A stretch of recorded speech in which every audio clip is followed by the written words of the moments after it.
Aquaba, bienvenue à l'école de sagesse. Je suis Mathie, l'une des présentatrices à la chaîne YouTube École de sagesse et j'anime l'émission « Demande d'asile pour mineurs en Allemagne ». Je suis originaire du Sénégal. Mathie est un prénom donné aux filles et qui signifie « celle qui est juste ». La signification de mon prénom me plaît bien et suis fière de m'appeler Mathie. Je trouve illogique de porter des prénoms des peuples à peau blanche qui méprisent le peuple noir et qui eux-mêmes ne sont pas prêts à porter des prénoms africains. En portant des prénoms des peuples à peau blanche, sans que l'inverse ne se fasse, le peuple noir soutient lui-même consciemment ou inconsciemment l'injustice et le racisme des peuples à peau blanche qui le méprisent. Je suis sur le plateau avec notre invitée Lola. Je vais lui donner la parole pour se présenter. Merci Mathie. Je salue et remercie d'abord l'équipe de l'école de sagesse qui m'a donné l'occasion de parler sur ce plateau, ensuite les abonnés de cette chaîne YouTube qui m'écoutent. Je m'appelle Lola, je suis originaire de la République démocratique du Congo. Mon prénom signifie le paradis ou le ciel. Je suis aussi fière de mon prénom africain. J'avais travaillé entre 2011 et 2019 en Allemagne, comme assistante sociale dans un centre d'accueil de réfugiés mineurs. Merci Lola pour ta présentation. Les prénoms Lola et Mathie ont de très belles significations et sont très faciles à prononcer, alors j'encourage le peuple noir à souvent adopter ces noms pour leurs filles. Aujourd'hui Lola va nous présenter le foyer de réfugiés mineurs où elle avait travaillé entre 2011 et 2019. Avant de redonner la parole à Lola, je vais d'abord revaloriser la culture africaine en vous présentant l'élite afro-américaine Jack Johnson. Naissance. Il était né le 31 mars 1878 à Galveston aux États-Unis. Ses parents étaient Henry et Tina Johnson. Il était le troisième enfant de la famille. Son père était concierge et sa mère lavait les assiettes. Vie et études. Jack avait fréquenté l'école seulement pendant 5 ans. Dans l'enfance, il était mince et très fragile. Jack avait arrêté l'école à l'âge de 13 ans et faisait de petits boulots de courte durée. Il trouva une place de formation professionnelle et de travail chez le peintre de carrosses appelé Walter Lewis.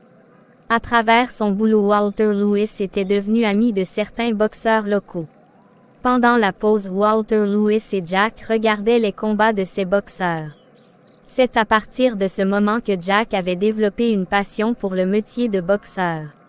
Grâce à sa carrière de boxeur, Jack devint très célèbre.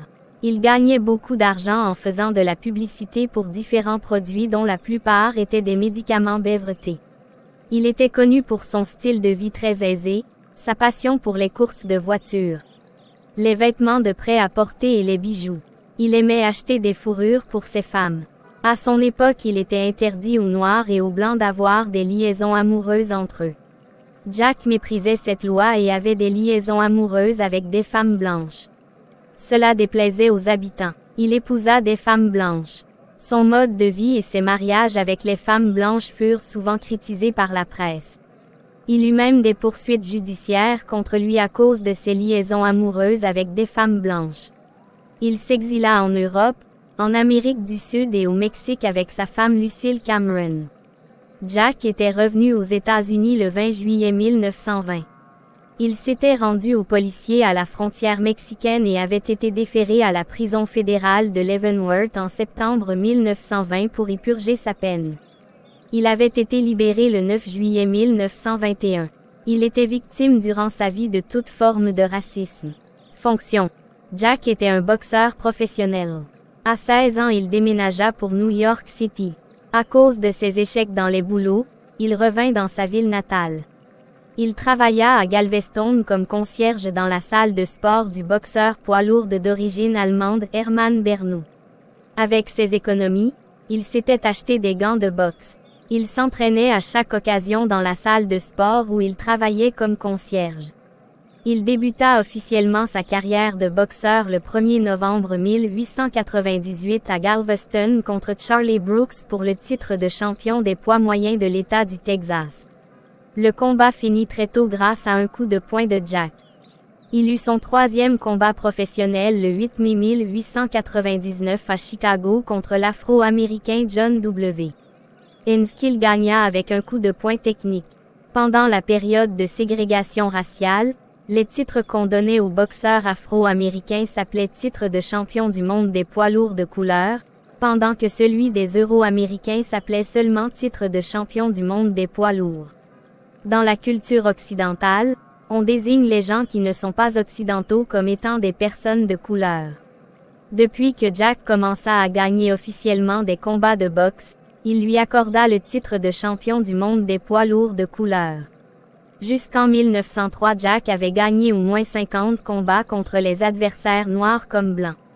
Jack avait remporté le 3 février 1903 son premier titre, c'est-à-dire titre de champion du monde des poids lourds de couleur lors de sa victoire contre Denver Ed Martin.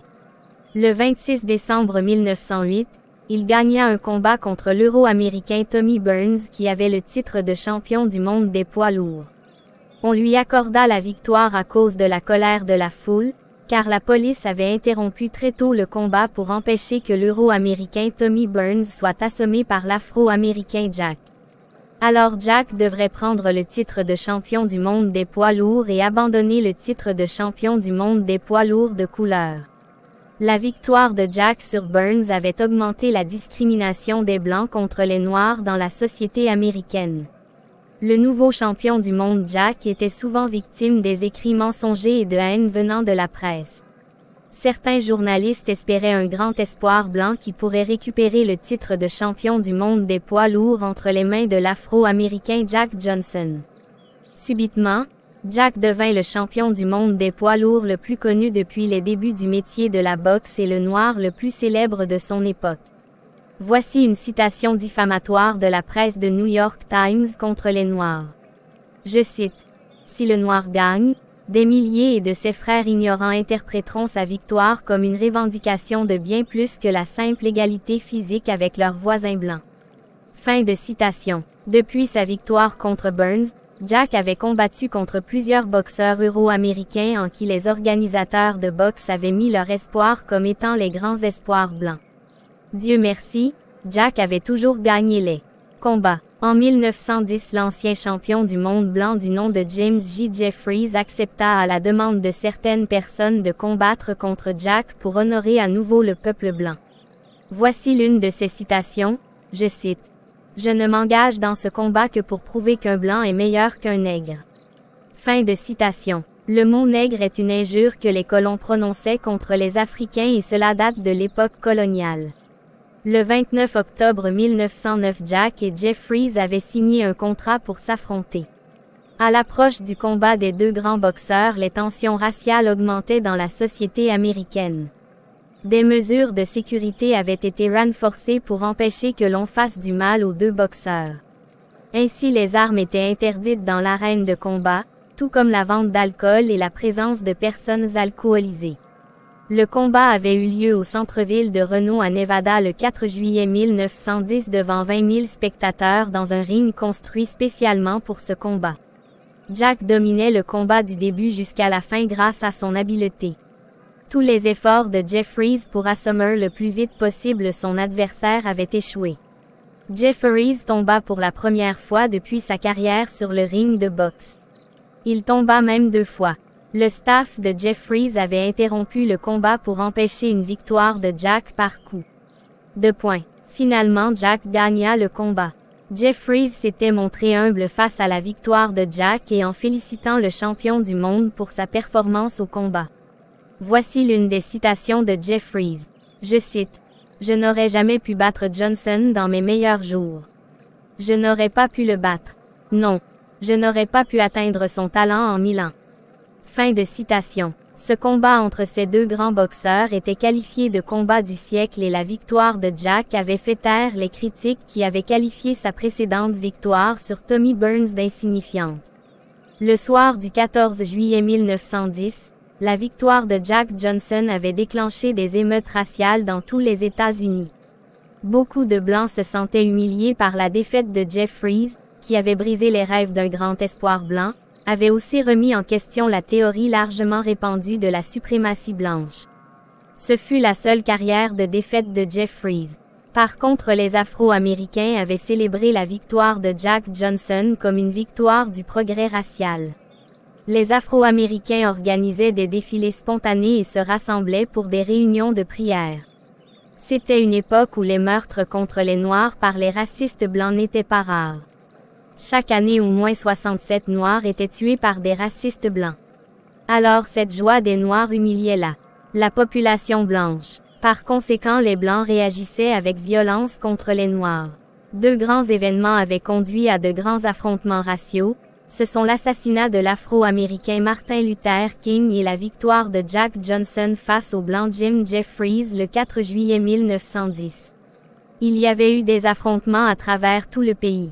Les premiers affrontements avaient été signalés à Columbus, Ohio, lorsqu'une parade de 400 Noirs américains avait dégénéré en bagarre générale. Au total, il y avait eu des affrontements dans plus de 25 États et 50 villes. C'étaient des premiers affrontements raciaux à l'échelle nationale dans l'histoire des États-Unis. Certains Euro-Américains avaient essayé d'interdire la boxe professionnelle à cause de la victoire de Jack Johnson. Des lois avaient été présentées au Congrès pour interdire tous les films montrant des combats de boxe. Mais ce qui est sûr est que ni les affrontements, ni les polémiques suscitées par ces films ne pouvaient rien changer sur le triomphe de Jack Johnson aux yeux de tous les Afro-Américains. Voici la citation des Afro-Américains à cet effet. Je cite: « Il vaut mieux que Johnson ait gagné et que quelques Noirs soient tués plutôt qu'il ait perdu. Et que les Noirs auraient été tués spirituellement par les Mondaynes d'infériorité de l'ensemble de la presse blanche. Pour nous, mieux vaut réussir au prix de quelques morts qu'échouer en survivant. » Fin de citation. Le 7 juillet 1910, des milliers de Noirs de Chicago avaient accueilli Jack Johnson à son arrivée à la gare. Le champion était en partie content de sa popularité et en partie méfiant à cause de certaines réalités de la vie. Je cite: « Les raisons de sa méfiance? J'espère seulement que les gens de couleur du monde entier ne seront pas comme les Français lorsqu'il a la foule.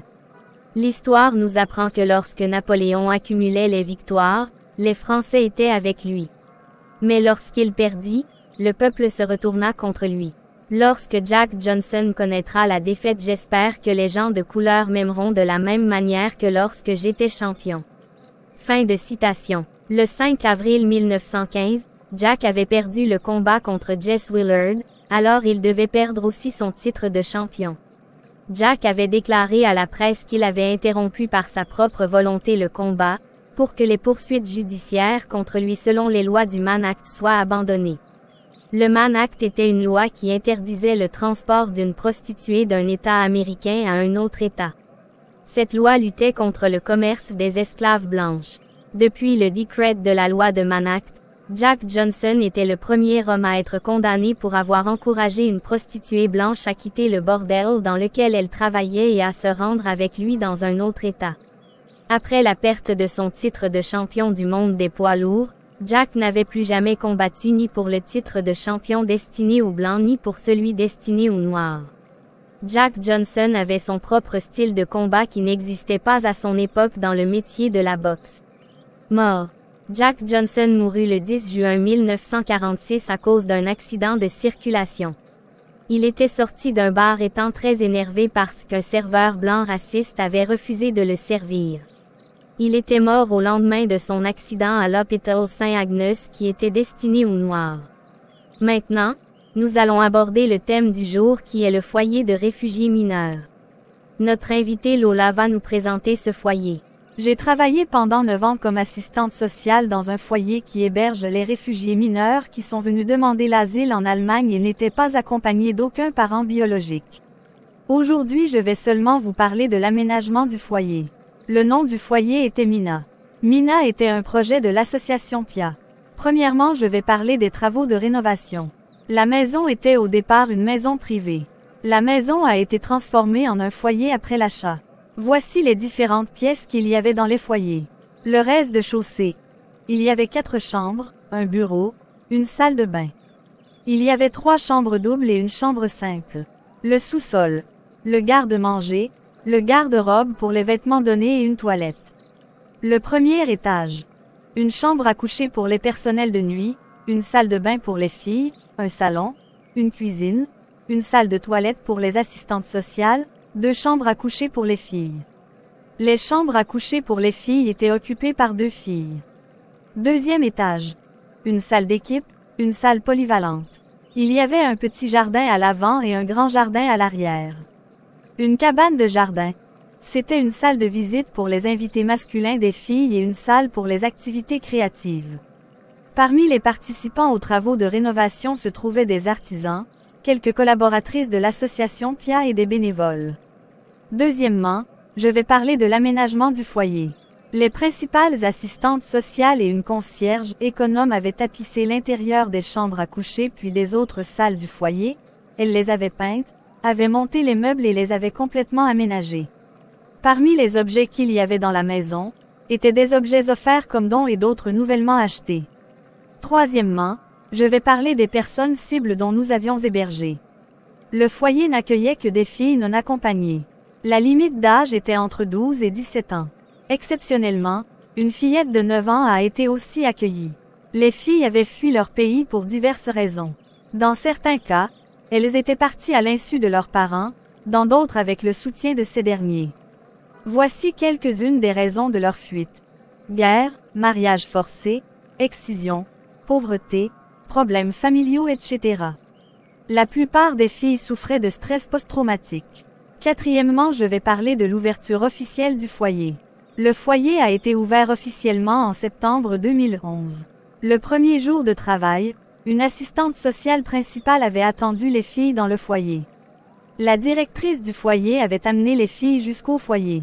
L'équipe était composée d'assistantes sociales travaillant dans la journée, de personnel travaillant la nuit, d'une concierge, d'une femme de ménage, d'une psychologue et d'une ergothérapeute. Les assistantes sociales et le personnel de nuit devaient avoir au moins une formation pédagogique ou similaire. Comme on travaillait avec des approches féministes, seules des femmes devaient travailler dans le foyer. Le foyer était l'espace privé des filles et certaines d'entre elles ne se sentaient pas à l'aise en présence d'hommes. En concertation avec des filles, on travaillait aussi avec des interprètes masculins ou des tuteurs masculins. Seuls les artisans pouvaient être des hommes et entrer dans le foyer en cas de besoin. Wesley, merci. Nous sommes contents d'apprendre quelque chose sur le foyer d'accueil de réfugiés mineurs non accompagnés. Je vous exhorte, chers abonnés, à porter votre attention sur la vie de l'élite africaine Jack Johnson. Copiez ses caractères positifs tels que l'audace face à l'adversité, la croyance en soi, la reconnaissance et l'exécution de son talent de boxeur, poursuivre ses objectifs sans se laisser distraire par le racisme des Blancs, faire le bon combat de la vie pour surmonter les problèmes quotidiens, être dynamique dans les mauvaises situations pour être devant, etc. Jack avait compris certaines réalités de la vie pendant les années les plus tragiques pour les Noirs américains après leur émancipation. Les Afro-Américains étaient abandonnés par le gouvernement fédéral, il leur était interdit de voter dans un Sud resté raciste et ils étaient continuellement exposés à la violence populaire blanche. Bref, si les Noirs américains n'étaient plus officiellement des esclaves en ce début du XXe siècle, ils n'étaient non plus pas véritablement libres. Jack Johnson gagna sa liberté avec des points. À l'époque où tout était dirigé par les Blancs, Jack Johnson était insoumis aux lois des Blancs. Pendant que la plupart des Afro-Américains s'efforçaient simplement de survivre, Jack Johnson connaissait à la fois la célébrité et le luxe. On attendait des Afro-Américains qu'ils se soumettent aux Euro-Américains, mais Jack Johnson quant à lui faisait le contraire. Jack Johnson était un digne fils des fiers guerriers ancestraux de l'Afrique. Il est un exemple à suivre. Le peuple noir doit suivre l'exemple de Jack Johnson, il doit se soumettre uniquement à son Dieu et aux personnes de bonne moralité, puis être rebelle contre ses persécuteurs et toute forme d'injustice organisée contre lui. C'est la fin de cette émission, merci pour votre attention. Je vous encourage à partager abondamment cette vidéo pour l'instruction de tous. Eyiso, au revoir.